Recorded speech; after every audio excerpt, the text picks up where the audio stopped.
Dear students, आपका अपने channel teach टैच UP में आप सभी का स्वागत है। आज अभ्यास प्रश्न 4.4 में क्वेश्चन नंबर 13 देखते हैं बेटा। दिया है यदि द्विघात समीकरण 3x² plus px minus 8 equal to 0 का एक मूल 2 है और द्विघात समीकरण इसके मूल बराबर है तो k का मान ज्ञात कीजिए। इस टाइप के क्वेश्चन जो है आपका था क्वेश्चन नंबर 9, क्वेश्चन नंबर 10 था, तो चलिए फिर भी बता देते हैं। Question number 13। अब बेटा ये क्वेश्चन दिया है और कह रहा है क्वेश्चन नंबर 13 कि ये इक्वेशन दिया है, इसका मूल कितना है 2 और दूसरा समीकरण दिया है द्विघात समीकरण 4x² minus 2px plus k equal to 0 के मूल बराबर है तो k का मान ज्ञात करिए। तो सबसे पहले जब ये मूल 2 है तो इसका मतलब ये संतुष्ट करेगा, तो हम यहाँ पे रख देंगे इस समीकरण में x इक्वल टू 2 रखने पर ये इसके पहले क्वेश्चन इस टाइप से हो गया था। इसमें p का मान निकालेंगे, p का मान दूसरी समीकरण में रख के उसके बाद जो है समीकरण बनाएंगे, उसके बाद जो है पूरी प्रोसेस पहले जैसा करेंगे। तो चलिए ये देखते हैं। इसमें यहाँ पे 2 रखेंगे तो 3 गुणे 2 का स्क्वायर प्लस p गुणे 2 माइनस 8 इक्वल टू हो गया आपका 0। तो ये 2 दूनी 4 3 12 plus 2p minus 8 equal to हो गया 0। 12 में से 8 गया 4, तो मतलब 2p प्लस 4 इक्वल टू हो गया 0। 2p इक्वल टू हो गया माइनस का 4 और p इक्वल टू मिल गया माइनस का 4/2। 2 दूनी 4 में आपका मिल गया p इक्वल टू मिल गया बेटा माइनस का 2। p का मान मिल गया माइनस का 2। अब आगे देखते हैं। अब p का मान मिला -2। अब दूसरा समीकरण क्या दिया था 4x² minus 2px plus k equal to 0। हमें इससे निकालना है k का मान, इसलिए इसमें p का मान रख देंगे। पहले 4x² माइनस 2 गुणे माइनस का 2 into x plus k equal to हो गया 0। तो मिला 4x², ये माइनस माइनस हो जाएगा प्लस का 4x प्लस का k इक्वल टू 0। अब ये आपकी एक क्वेश्चन मिल गई, इसको मान लीजिए क्वेश्चन नंबर 2। ये वो पहला वाले को मान लीजिए समीकरण नंबर 1, ये मान लीजिए समीकरण नंबर 2। ठीक, अब देखिए बेटा फिर वही प्रोसेस करेंगे। अब देखिए बेटा आपका ये समीकरण बना था, तो इसको वही प्रोसेस किया कि जो द्विघात समीकरण से तुलना करके a, b और c का मान निकाल लिया। फिर चूँकि समीकरण में आपको क्वेश्चन में दिया है समीकरण के मूल बराबर है, इसका मतलब d इक्वल टू 0, d का मान होता है b² minus 4ac equal to 0। अब इसमें वैल्यू पुट करेंगे तो b का मान दिया है 4² माइनस का 4 गुणे 4 गुणे k equal to 0। 16 minus 16 k equal to हो गया 0। तो 16 बराबर हो गया 16 k, तो k बराबर हो गया 16/16 मतलब 1। तो k का मान हो गया बेटा कितना, k का मान हो गया आ गया 1। यही आपका आंसर हो गया। ठीक, अब क्वेश्चन नंबर 14 देखते हैं। बेटा क्वेश्चन नंबर 14 दिया है, बुक्स देखिए। यदि समीकरण ax² plus 2bx plus c equal to 0 और bx² minus 2 root ac into x plus b equal to 0 के मूल साथ साथ मतलब बराबर में साथ साथ वास्तविक है तो सिद्ध कीजिए b² इक्वल टू ac। मतलब सिद्ध करना क्या है, तो सिद्ध करना है कि b² इक्वल टू ac। ये आपको सिद्ध करना है कि ये जो है आपका गुणोत्तर a मतलब b² equal to ac prove करना है और a इंटू b और c ये क्या है आपका गुणोत्तर श्रेणी में है, गुणोत्तर श्रेणी में है। तो पहले सबसे पहले क्वेश्चन पे ध्यान दीजिएगा। दिया है ये समीकरण और ये समीकरण के मूल जो है दोनों के साथ साथ हैं, तो साथ साथ का मतलब क्या हुआ, देखिए सॉल्यूशन। तो इसके क्या करेंगे, यहाँ पे लिखेंगे ax² plus 2bx plus c equal to 0 ठीक है। और दूसरा समीकरण दिया है बी एक्स स्क्वायर माइनस का 2 root A C into x plus B equal to 0। अब कह रहा है कि दोनों के मूल साथ साथ में, तो जाहिर सी बात है, देखिए इधर और वास्तविक है, तो 1 मिनट वास्तविक होने के लिए अगर हम d इक्वल टू 0 में अगर हम रखें यहाँ पे, तो यहाँ पे अगर बी स्क्वायर, इसका मतलब क्या हुआ, B square minus 4ac equal to B square minus 4ac, मतलब इसके मूल बराबर हैं। तो हम इसमें क्या करेंगे, बी स्क्वायर कितना है, बी कितना है, अब मैं निकाल रही हूँ, डायरेक्टली मैं कर रही हूँ, कितना है 2b, ये हो गया 2b का होल स्क्वायर माइनस का 4, ए कितना दिया है आपका, इसमें दिया है ए दिया है और ये सी दिया है, इक्वल टू इसमें कितना दिया, देखिए ये आपका b का स्क्वायर है, मतलब माइनस का 2 रूट ए सी का स्क्वायर, ये हो गया b स्क्वायर माइनस 4 गुणे ए की जगह कितना है b, ठीक, और c कितना है, ये भी b है। अब इन दोनों के मूल बराबर है, इसलिए दोनों को इक्वल टू में कर दिया। अब देखिए ये कितना हो गया, 4 का बी स्क्वायर माइनस का 4ac इक्वल टू हो गया, जब इसका होल स्क्वायर करेंगे, यहाँ पे आपका है c, जब इसका होल स्क्वायर करेंगे तो ये हो जाएगा प्लस में हो जाएगा 2 दूनी 4, और जब इसका स्क्वायर करेंगे रूट ac का स्क्वायर करेंगे तो ये रूट हट जाएगा, तो आपका कितना हो जाएगा, खाली ac माइनस का 4, ये हो जाएगा b स्क्वायर, ठीक है। तो अब देखिए बेटा, अब इधर का 4 का b स्क्वायर है, ये इधर लेके आएंगे इधर, तो ये हो जाएगा 4b स्क्वायर इक्वल टू ये कितना है 4ac, और जब इधर ले आएंगे तो ये भी हो जाएगा 4ac, तो ये 4 4 8b स्क्वायर हो गया इक्वल टू 8ac हो गया, 8 8 कैंसिल हो गया, तो b स्क्वायर इक्वल टू कितना आ गया ac, यही आपको प्रूव करना था। अर्थात अभी आप लोग समांतर श्रेणी पढ़े नहीं हैं, गुणोत्तर नहीं पढ़े, ए बी सी गुणोत्तर श्रेणी में है।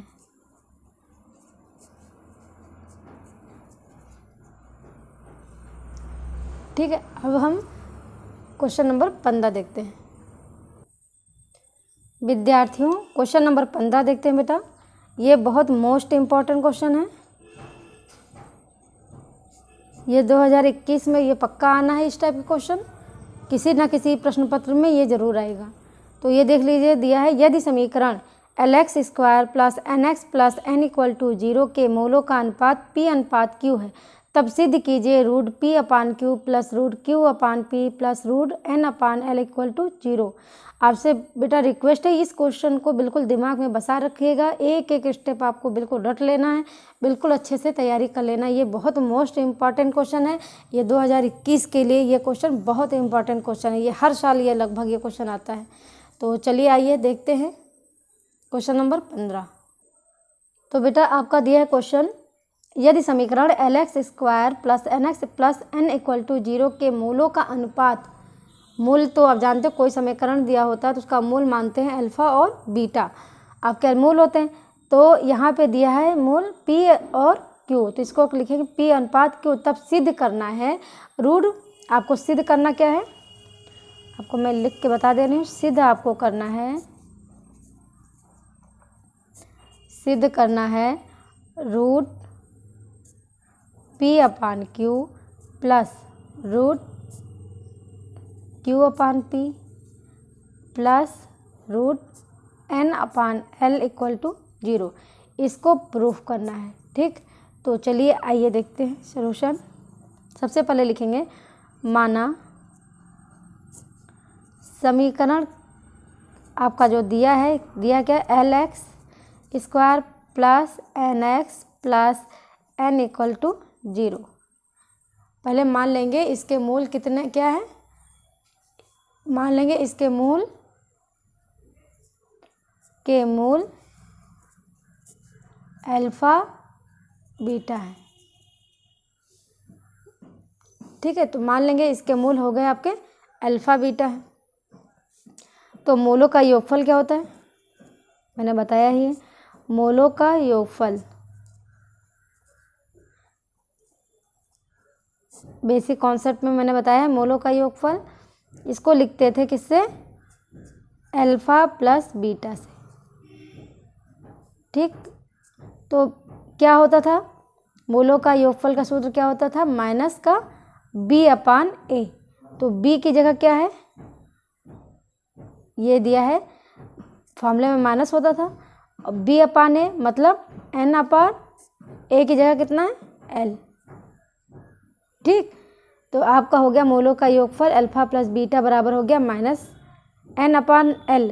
मतलब यहाँ पे हम डायरेक्ट यहाँ बता दे रहे हैं, अल्फ़ा प्लस बीटा बराबर होता था, अगर आपका ये फॉर्मूला दिया होता था ax² plus bx plus c equal to 0, अगर ये दिया होता था तो मूलों का योगफल निकालते थे, alpha plus beta equal to होता था माइनस b अपान a।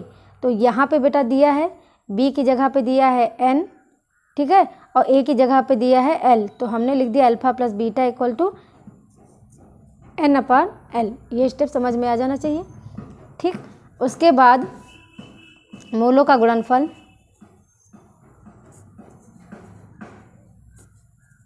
गुणनफल आपको याद होगा किससे लिखते थे, अल्फ़ा इंटू बीटा। फॉर्मूला क्या होता था, इसी में मैं बता दे रही हूँ, अल्फ़ा इंटू बीटा आपका फॉर्मूला क्या होता था, ये हो गया योगफल, ये हो गया गुणनफल। गुणनफल होता था c अपान a, मतलब ये वाला c और ये अपान a। c क्या है आपका अचर पद है, a क्या है आपका x² का गुणांक है, इसमें b क्या है आपका x का गुणांक है, और a क्या है x² का गुणांक है। ठीक है, तो आप इतना याद कर लीजिए कि अगर कोई द्विघात समीकरण दिया है तो अल्फ़ा प्लस बीटा बराबर माइनस b अपान a होता है, अल्फ़ा इंटू बीटा बराबर होता है c अपान a। अब इसमें देखिए c की जगह दिया है n, x का गुणांक कितना हो जाएगा l, तो ये इतना हुआ। अब प्रश्नानुसार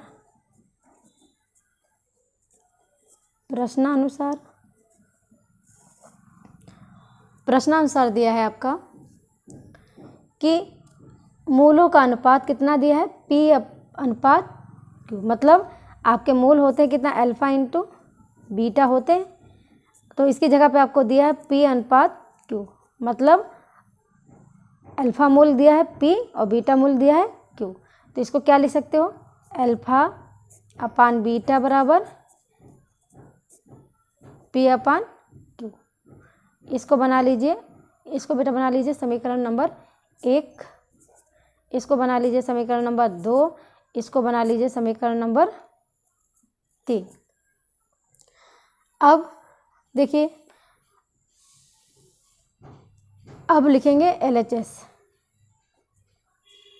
आपको प्रूफ क्या करना था, LHS क्या दिया है, root p upon q plus root q upon p plus n upon l equal to 0। मतलब LHS हमने लिया, लेफ्ट हैंड साइड ये ले लिया। अब इसमें इसको जब हल करेंगे तो 0 अगर आ जाएगा तो इसका मतलब ये प्रूफ हो गया। तो देखिए बेटा p upon q, p upon q का मतलब क्या हुआ, देखिए p अपान q का क्या मतलब हुआ, अल्फ़ा अपान बीटा। तो यहाँ पे रख देंगे बेटा अल्फ़ा अपान बीटा हो गया, प्लस q अपान p। अगर इसको q अपान p करेंगे तो ये उल्टा हो जाएगा, तो ये हो जाएगा बीटा अपान अल्फ़ा, प्लस इसको वैसे ही रख देंगे n अपान l। यहाँ पे आप लिख सकते हो समीकरण 3 से p अपान q का मान रखने पर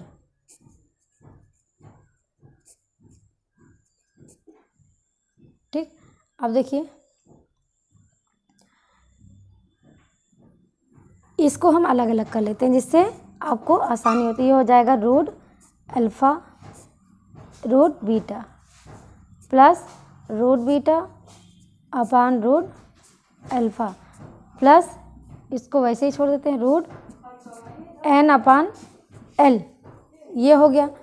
आप देखिए बेटा, इसमें ले लेंगे एलसीएम, इस इतने में ले लेंगे एलसीएम, तो यहाँ पे लेंगे एलसीएम, तो यहाँ हो जाएगा root alpha into root beta.